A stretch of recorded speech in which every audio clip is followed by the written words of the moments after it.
बालकों के निजीकरण से बहुत पहले से यहां काम कर रहे रिजनी निवासी जागेश्वर बिंजवार ने अपने आर्थिक शोषण को लेकर शिकायत की है। 28 वर्ष से इस परियोजना में काम कर रहे जागेश्वर ने बताया कि कामकाज के आधार पर सीईओ के द्वारा उसे वर्ष 2022 में एलटीएस किया गया, उसे कुछ सुविधा प्राप्त हुई। इस बीच ठेका कंपनी के लोगों ने कंपनी स्तर पर सांठगांठ करते हुए एलटीएस को ही निरस्त कर दिया। इसके कारण उसे केवल 10,000 दिए जा रहे हैं। उसने प्रशासन के अधिकारियों से शिकायत करते हुए अपने मामले में न्याय दिलाने की मांग की है। प्लांट में काम करते 28 साल हो रहा है सर। 28 साल का रिकॉर्ड को देखते हुए बालको प्लांट के एचआर और सीईओ साहब ने मुझे एलटीएस किए गए हैं सर।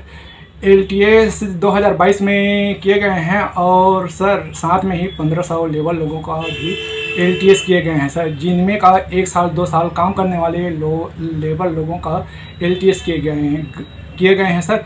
उसके उपरांत में जब मुझे शुरुआत में 22,000 रुपये दिए गए हैं सर, मेरे पास इसमें 22,000 है सर।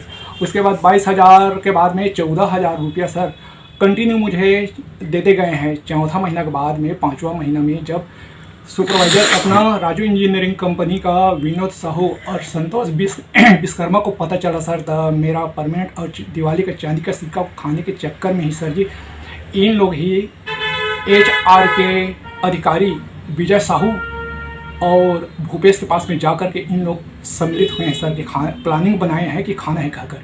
उसके बाद में वो भूपेश और विजय साहू मेरा चारों मिलजुल करके ही सर निरस्त तक कर दिए गए हैं सर।